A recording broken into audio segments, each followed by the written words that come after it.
द्वादश मंत्रोच्चारण की चर्चा की। द्वादश मंत्रोच्चारण की चर्चा करने के अनंतर मैं श्रावक, मैं मोक्ष मार्ग का साधक अपने मन में बहुत कुछ सोचता है, क्योंकि अब उसकी सोच बदल जाती है सारी की सारी।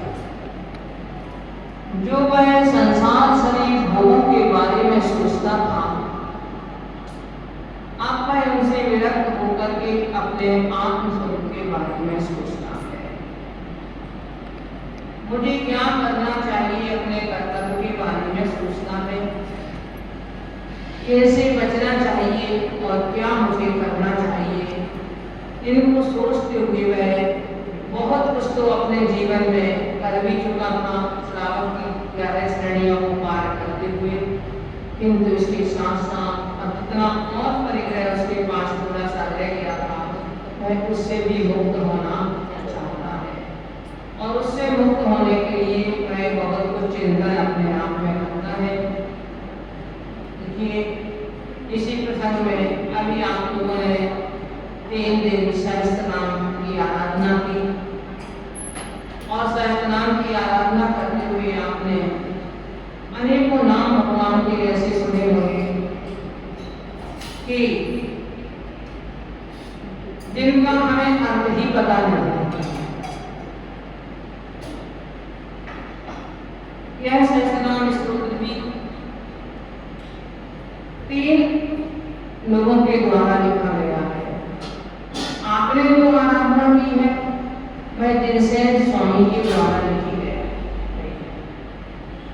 इसके साथ साथ कविवर संत लाल जी ने सिद्ध चक्र में भी वह 1008 नामों से आराधना की है और पंडित आशाधर जी का भी नाम आता है, उन्होंने भी 1001 नाम की रचना की।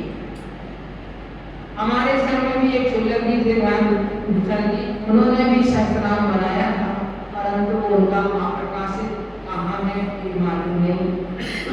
तो इस तरह से अनेकों राइटर, अनेकों लेखक अपने अपने, किसी को कुछ अच्छा लगता है, किसी को कुछ अच्छा लगता है, वो अपने आप से लिखते हैं। पर आपने जो आराधना की है वो आचार्य जिनसेन स्वामी के द्वारा, जो 14 दिन में भरत चक्रवर्ती ने भगवान की समोसन में आदिनाथ भगवान की आराधना की थी, आपने उन मंत्रों की आराधना की है इन दिनों में। यद्यपि कल जो आपने विजयादशमी पर्व भी मनाया, उस दिन आपने बहुत सारे 1008 मंत्रों की आहुतियां भी उसमें दी। कल का दिन सभी लोग प्राय करके इसको दशहरे के नाम से जानते हैं, क्योंकि रावण को दशानन कहा जाता है। उसके 10 मुख, लोगों में तो कुछ भी चर्चाएं हों, परंतु जैनागम के अनुसार, पद्म पुराण के अनुसार जब आप देखोगे तो जिस समय रावण का जन्म हुआ उस समय जो हार वहां टंगा हुआ था देवों में हार, उस हार में रावण के 10 मुख दिखाई देते, इसलिए उसका नाम दशानन पड़ा। और विजयादशमी से मतलब है भरत चक्रवर्ती, जो इस युग के प्रथम चक्रवर्ती हुए, आदिनाथ भगवान के ज्येष्ठ पुत्र, उन्होंने कल विजयादशमी अर्थात अपनी दिग्विजय प्रारंभ की थी। 9 दिन तक विशेष पूजा अर्चना करते हुए और कल उन्होंने दिग्विजय के लिए प्रस्थान किया था। इसलिए जैनागम में दशहरा नहीं, किंतु वास्तव में विजयादशमी के नाम से प्रसिद्ध है। अगर हम इसको दशहरा भी कहें तो एक रावण की हिंसा करने के उससे नहीं। आज लोग रावण तो एक हुआ और उसका मरण हुआ, किंतु आज पता नहीं कितने लोग संकल्पी हिंसा करके और पाप का अर्जन करते हैं। देखा जाए, रावण ने अपने जीवन में मानवीय गलती की थी, किंतु आज के समय में ऐसी रावण जैसी गलती करने वाले तो पता नहीं घर घर में उत्पन्न हो चुके हैं। हमारे लिए उस रावण के पुतले का दहन नहीं करना है, किंतु हमारे अंदर में जो बुराइयां हैं, एक बुराई ने रावण को ऐसा कलंकित कर दिया कि कितनी सदियां बीत गई और उसके बाद में भी हम उसका पुतला जलाते हैं और लोग आनंद मनाते हैं। पाप का अर्जन उसके निमित्त से आज तक भी लोग कर रहे हैं और आगे भी पता नहीं कब तक करते चले जाएंगे। वह तो अपनी गलती का पश्चाताप भी हो सकता कर रहा हो, क्योंकि जब व्यक्ति को अपने अपराध की मार पड़ती है तब वो अपने अपराध का पश्चाताप करता है, अपनी गलतियों के बारे में सोचता है कि मैंने कितनी बड़ी गलती उस समय कर दी। परंतु आज तो हो सकता है अपनी उस गलती को गलती भी मानने को तैयार हो ना, हम इस तरह की करते हैं। पर हमें एक सोचने की बात है कि जब उसने एक गलती की और उसका हम इतने वर्षों, कितने हजारों लाखों वर्षों तक उसका हम पुतला जला रहे हैं, आखिर इस तरह की कहीं गलतियां मेरे में तो नहीं है। दशहरा पर्व मनाना हमारा तभी सार्थक है, मिथ्या, 5 पाप और 4 कसाय, हमें इनको हनन करना है। उस रावण के पुतले के हनन करने से तो हम मात्र कर्म का आश्रय करेंगे, किंतु हमारे लिए अपने अंदर से हनन करना है इनका कि वह मिथ्या की श्रृंखला हमारी टूट जाए, 5 पापों से हम विरक्त हो जाए और 4 कसायों से हम रहित हों। ऐसे जिस दिन भी हमें 10 चीजों से का हनन कर देंगे, उस दिन समझ लो हम दशहरा मनाने के योग्य हैं, अन्यथा के लिए रावण के पुतले को जलाना मात्र एक दशहरा पर्व नहीं है। तो एक व्यक्ति जब चिंतन करता है तो उसमें हितवादी को सोचता है, जब सही गलत का चिंतन करता है तब उसे मालूम चलता है कि हमें क्या करना है और क्या नहीं करना है। जब तक वो सोचता ही नहीं है तब तक उसके मन में सही और गलत भी नहीं आता है, वह जो कुछ करता था करता हुआ चला जाता है। तो ऐसे अब हम देखें कि वो क्या चिंतन करता है।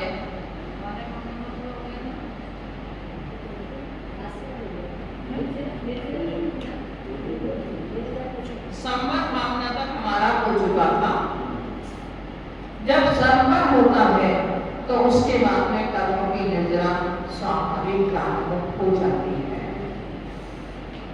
शास्त्रों में हर जगह संवर और निर्जरा के लिए प्राय करके दृष्टांत दिया है कि नाव में यदि छिद्र हो जाए तो हम पहले उस छिद्र को बंद करेंगे और जब फिर छिद्र बंद हो जाएगा, बाहर का आना जल रुक जाएगा, तब हम अंदर का जल को रीच करके वो बाहर निकालेंगे।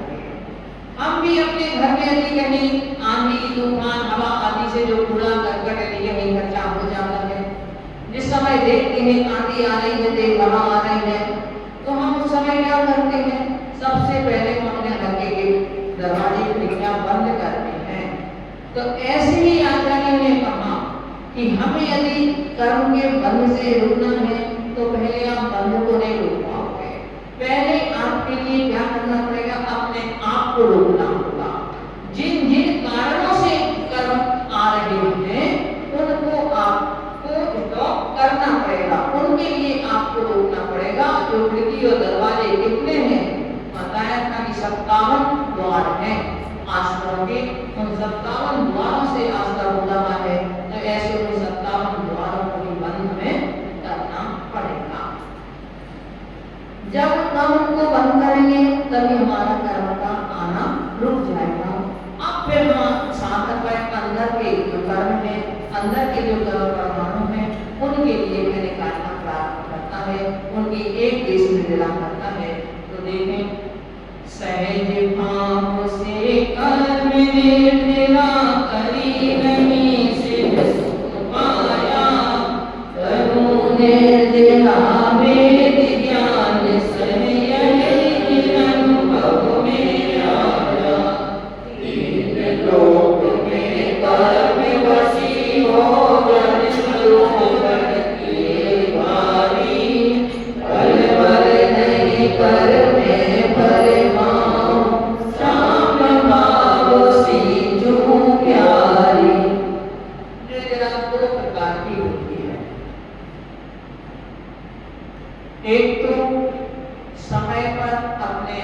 स्वाभाविक हो रही है। आप चाहे अपने शरीर में देखो, चाहे किसी भी पदार्थ में देखो, उसमें यदि हमारे शरीर को कुछ परमाणु मिल रहे हैं तो कुछ परमाणु इसके नष्ट भी हो रहे हैं। यदि कुछ नया आ रहा है तो पुराने का गमन भी हो रहा है। आगमन और गमन की प्रक्रिया ये स्वाभाविक है। तो इसी तरह से एक निर्जरा तो वो है जो स्वाभाविक रूप से चल रही है, परंतु जो स्वाभाविक रूप से चल रही है उसके माध्यम से आज तक किसी ने मुक्ति को प्राप्त नहीं कर पाया, क्योंकि स्वाभाविक रूप से जो चल रही है निर्जरा वह उतनी ही होगी, जितने आ रहे हैं उतने ही झड़ रहे हैं, किंतु जो हमारे स्टॉक में है वो स्टॉक वाले हमारे नहीं हट पाएंगे। और जब तक एक तक परमाणु भी बचा हुआ है तब तक मुक्ति नहीं होगी।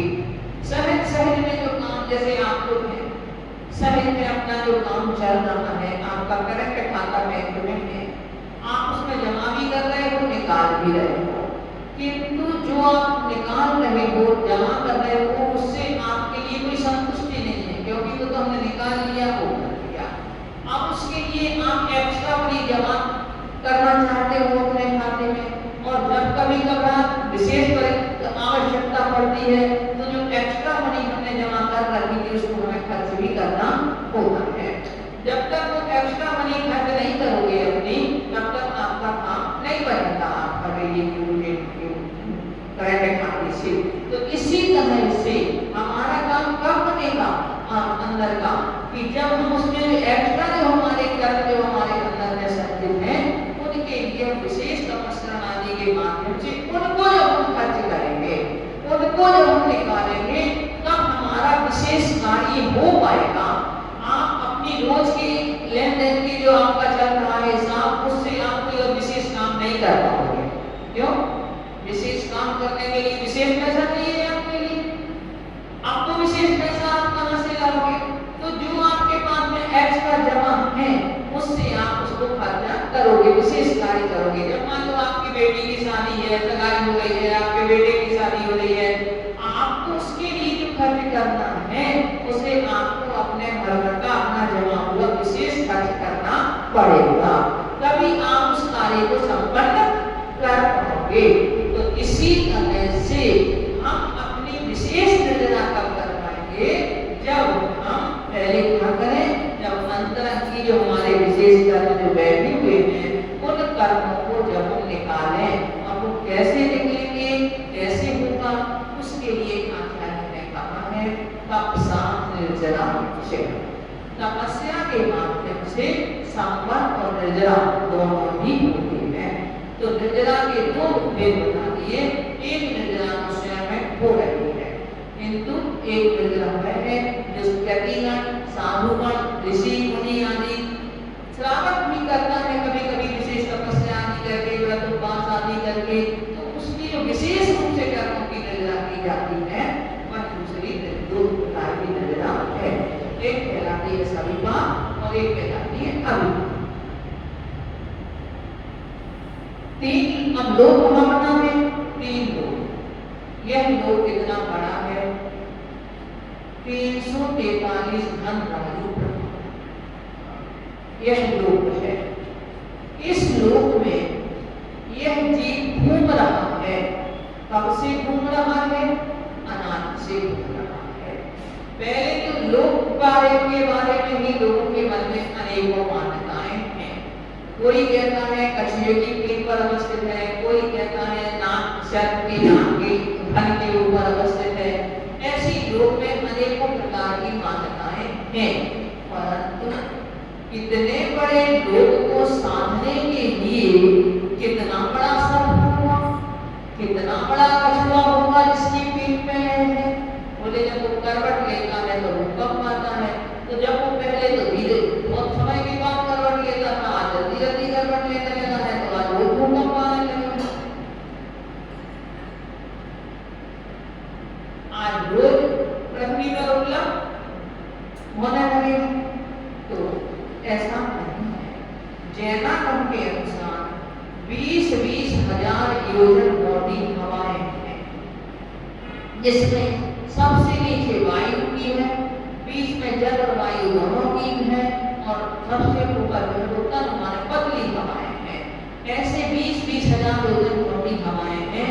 उन हवाओं के ऊपर यह टिका हुआ है, उस पटल के ऊपर ज्यादा करके जैसे लोक का आकार कम होता है, ऐसे ऐसे करके पहली मध्य लोक तक आता है और कम हो जाती है, फिर पुनः मोटी होती है। ब्रह्म लोक तक जाकर के उनकी लोक की आकृति इस तरह से जब हो जाती है तो फिर पुनः थोड़ी मोटी होती है, और उसके बाद में ऊपर जहाँ लोकांत तक जाकर के पुनः वह बहुत पतली हो जाती है। इतनी पतली तो नहीं हमारे देखने में आए, किंतु जैसे 7 राजू, 5 राजू, 3 राजू, फिर 5 राजू, 3 राजू, 1 राजू और ऊपर 1 राजू, इतना उनमें अंतर आ जाता है। जमीन को सिर्फ साधने की चीज को सिर्फ मजबूत चाहिए, अब आसपास की चीजों को ना नहीं चाहिए। आप मकान की नींव भरते हो, अच्छी तरह से भरते हो, और किनारे की दीवारें तो आप 4 इंच की उठा देते हो। इसी तरह से वो बात वलय कहलाती है। बात वलय माने हवा के घेरे, उनके ऊपर यह लोक टिका हुआ है। उस लोक में नीचे 7 राजों में नरक और निगोद की रचना है, मध्य लोक में है 45 लाख योजन का, और शेष में ऊपर ऊर्ध्वलोक है। इस सारे में हम निरंतर यह जीव कर्म के वशीभूत होकर भ्रमण कर रहा है। लोकाकाश का एक प्रदेश भी नहीं बचा है कि जहाँ इस जीव ने जन्म मरण ना किया हो। काल तक की आज तक की पर्यायों में एक समय ऐसा नहीं बचा जिस समय में इस जीव ने जन्म न लिया हो। इस तरह के क्रोध आदि भावों, कसायन आदि के जो भाव हैं, वो भाव भी ऐसे नहीं है कि जो इस जीव ने नहीं किए हों। अभी भी वैसे आगम को जब हम सिद्धांत ग्रस्त को देखते हैं तो अभी भी निरंतर पर्सनल जीव की अपेक्षा का हो, व्यक्तिगत जीव की अपेक्षा का हो, तो कुछ वर्गनाएं ऐसी भी हैं जो ग्रहित भी हैं और कुछ अग्रहित भी हैं, और कुछ मिश्र भी हैं। हर प्रकार के परमाणुओं को यह जीव ग्रहण करता है, हर प्रकार के शरीरों को यह जीव ग्रहण करता है।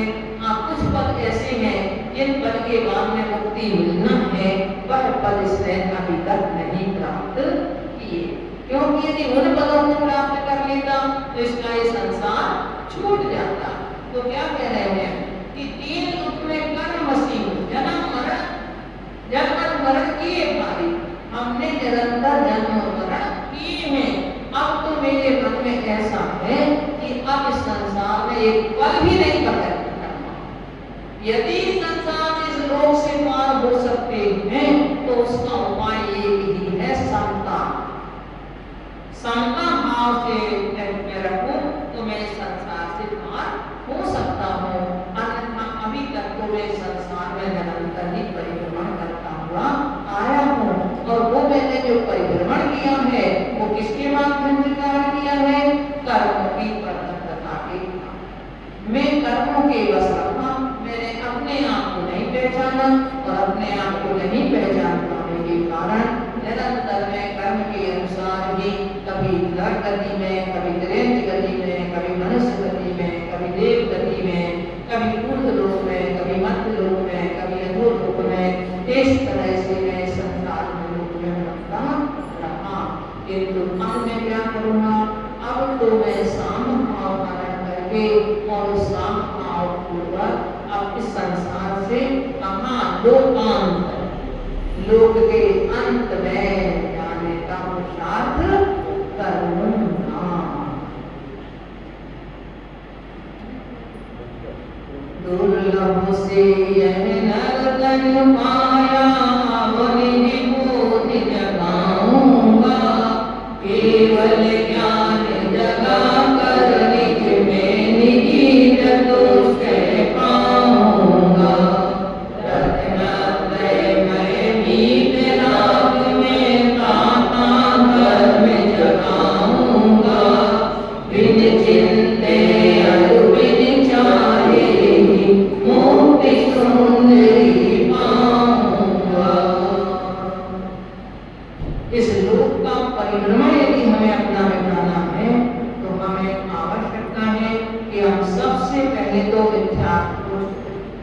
उसके बाद में 5 पापों को हम जितना छोड़ सकते हैं अपनी अपनी भूमिका के अनुसार 5 पापों से विरक्त हों और साथ में क्रोध आदि कसायों के माध्यम से। क्योंकि हम पाप क्यों करते हैं? पर और परिजन के पीछे पाप करते हैं, धन वैभव के पीछे पाप करते हैं। तो इसके ही जो हमारे पाप के कारण है और हमें सबको मालूम है कि हमारे भाग्य से ज्यादा हमें नहीं मिलेगा और जो कुछ मिला है वो भी हमें छोड़ करके जाना है। ये कुछ भी एक पाई भी हमारे साथ नहीं जाएगी, परंतु फिर भी ना जाने क्यों हम अभी तक ऐसी विचारों में जकड़े हुए हैं, ऐसे हमारे अंदर की कहें कि वो परिणति बन गई है, इनके कारण हम ये चीजों को छोड़ नहीं पाते, ऐसे दुर्भावों से भी हम मुक्त नहीं हो पाते। आप क्या कह रहे हैं? तुमने मनुष्य भाव भी पाया है, तो यह मनुष्य भाव अकेला आपने धन पैसा इकट्ठा करने के लिए नहीं पाया, इसके लिए तो आपने रत्नत्रय रूपी संपदा को प्राप्त करने के लिए रत्नार्पण को प्राप्त किया है। और रत्नत्रय प्राप्त करना एक बड़े भाग्य की बात है, बड़ा भागी रत्नत्रय है। जो बड़े भाग्यशाली हैं वो रत्नत्रय को धारण करते हैं। देखो ना तो नाम किसी का रहा ना काम किसी का रहा। चक्रवर्ती भी अपने लिए नाम देखने के लिए देखता है कि मैं प्रथम चक्रवर्ती हूँ, तो उसे पूरी की पूरी शिला नामों से भरी नजर आती है, अरे मेरे पहले कितने चक्रवर्ती हो। नारायण जिनके जन्म पर कोई थाली बजाने वाला नहीं था और जिनके मरण पर कोई 2 आंसू बहाने वाला नहीं था, क्या साथ गया? नेमिनाथ भगवान के उन्होंने किस कारण से वहां पे राज्य किया था? उनके लिए 55 भाई थे, हालांकि उनको बैराग आना था, उनका तो बैराग का निमित्त वैसा मिलना था, किंतु ये बताओ कि उन्होंने तो अपने हिसाब से काम किया, अपने अनुसार काम किया कि मेरा राज्य छीन लेंगे। वो राज्य कहाँ काम आया? राज्य वैभव कहाँ काम आया? कितना काम आया उनके लिए? अंत में जंगल में मरण हुआ, कोई परिवार नहीं, कोई कुछ नहीं।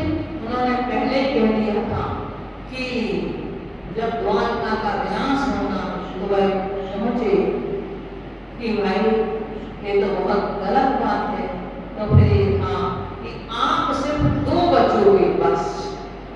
द्विपायन के लिए वह शांत करने के लिए कहते हैं, तो कहते आप 2 बचोगे, नारायण और बलभद्र बस, और पूरा द्वारका में से कोई भी नहीं बचेगा। उन्होंने अपनी सारी ताकत लगा ली, परंतु कुछ भी बचा नहीं। जल डाले तो वो जल ऐसा जैसे तेल का काम कर रहा हो और अपनी में घी का काम कर रहा हो। हमने सोचा माता पिता कोई बचा ले, तो माता पिता को भी बचाने वो सच्चा नहीं हुए। ना कोई किसी को बचा सकता है और ना कोई किसी को मार सकता है, किंतु हम अपने भाव जरूरत से पूरे कर सकते हैं और अपनी भावना के बल पे हम पूर्ण पाप का खंडन कर सकते हैं। तो ये दुर्लभ, बड़ी दुर्लभता से हमने मनुष्य को पाया है। आपने क्या करना? अपना नित्य रत्नत्रय को मैं जागृत करूंगा। रत्नत्रय ही क्योंकि एक ऐसी चीज है, रत्नत्रय ही जो हमारी आत्मा का रूप है, हमारी आत्मा रत्नत्रय स्वरूप ही है।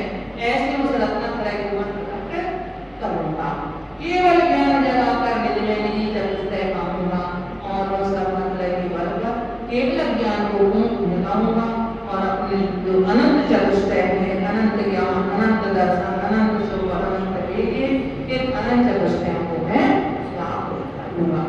धर्म कैसा है? अंतिम में परम भावना कि मैं धर्म रत्नत्रय में वीतराग में दाता धर्म जगाऊंगा।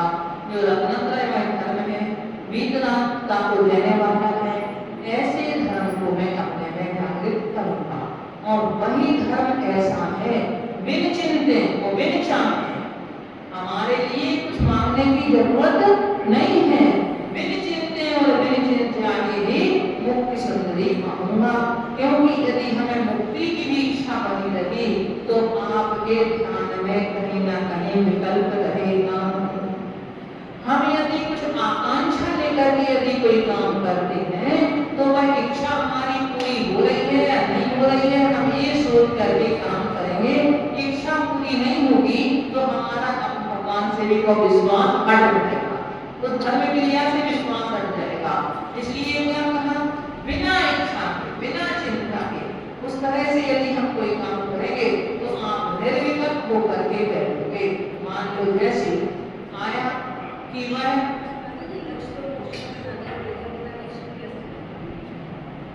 अभी हम बिना चिंता के और बिना इच्छा के यदि करेंगे तो हमारे मन में उस समय कोई विकल्प नहीं होगा। अन्यथा क्या होता है, जैसे आपके मन में कोई इच्छा है कि हमें मंत्र जाप कर रहे हैं, हमारा एक कार्य सिद्ध हो जाए, तो उस कार्य संबंधी विकल्प आपके में लगेगा कि हमें सफलता मिल रही है या नहीं मिल रही है। आप भोजन कर रहे हो तो पेट भरा है कि नहीं भरा है ना, एक आएगा कि नहीं हमारे मन में। अगर मान लो कोई ऐसी बीमारी है कि पेट ही नहीं भर रहा और भोजन कर रहे हो तो क्या फायदा निकलेगा, नहीं निकलेगा। तो स्वाभाविक रूप से हमारे मन में आएगा कि बीमारी, फिर हमारे मन में लगे ये भी किया, वो भी किया, वो भी किया, वो भी किया, किसी से कुछ तो होता है। और मात्र हमें भी गुणात्मक की भक्ति करना है। अब कुछ लोगों के मन में तो इतनी दृढ़ श्रद्धा रहती है कि अगर हमारा कोई कार्य उनका मन में हो सोचा हुआ तो अगर हम 8 दिन में पद्म पुराण पूरा पढ़ लेंगे तो हमारा कार्य हो जाएगा। ऐसे 2-4 लोग हमने देखे, उनके मन में यही है कि 8 दिन में मैंने पूरा पद्म पुराण पढ़ लिया तो एक काम हो जाएगा, और अगर हमारा पूरा नहीं हुआ तो नहीं। तो एक लोगों की आस्था एक रहती है और जो कुछ वो सोचते हैं उस समय उनके लिए फल भी उसी तरह से मिलता है। एक बेवाड़ी में हम थे चतुर्मास में, एक डॉक्टर साहब वो कहते हमारे गुरु ने हमें बता रखा है कि आपकी जो भी समस्या हो एक बार गुरु के सामने कह दो और उनके उत्तर की प्रतीक्षा मत करो। बोले हमारे गुरु ने हमें ये बताया। एक दिन सुबह सुबह आए तो बोले वो व्यापार संघ के अध्यक्ष थे अपने, तो उस दिन वहां क्या हुआ कि ये लोग तोड़ वाले आते हैं, बोलो पूरा आ गया उनका पूरा। आप बोले माता जी मेरे इस काल में ऐसा काम नहीं होना चाहिए, मतलब जब तक मैं हूँ कम से कम तब तक तो ये काम नहीं होना चाहिए, क्योंकि दुकानें जो आगे आगे बढ़ेंगी ले जाकर वो तोड़ना फूटने के लिए। हम तो चुप रह गए, हमने कुछ नहीं कहा उनसे। बोले मैंने तो आपसे कह दिया, हमारे गुरु ने हमें ये सिखाया है, बस कह दिया। और वाकई में वो वहां से वहां पहुंचे और उन्हें देखा समय पे तो वो अपनी गाड़ियां अपनी लेकर के तैयार कर रहे जाने के लिए वापस। तो एक व्यक्ति एक निमित्त के माध्यम से जो उसके मन में एक श्रद्धा होती है जिस बात के ऊपर, उसके अनुसार उसके लिए हमने सोचा वास्तव में उसे अच्छा होता, उसके माध्यम से वह दिखाई भी देता है। तो हमें करना क्या है, हमें तो यही करना है, इन 12 भावनाओं का कम से कम हम चिंतन करें और चिंतन करने के बाद में जितना हमारे से राहत द्वेष हमसे कम किया जा सके और जितनी शांति हमारी बन सके वो ही हमारे लिए इस संसार से छुड़ाने में निमित्त बनेगी और वही हमारी सच्ची साधना होगी। अन्यथा हम कुछ भी कर लें, यदि राहत द्वेष कम नहीं हो रहा है, समता भाव नहीं आ रहा है, तो हमें साधना भी निष्फल से हो जाएगी। ओम नमः शिवाय।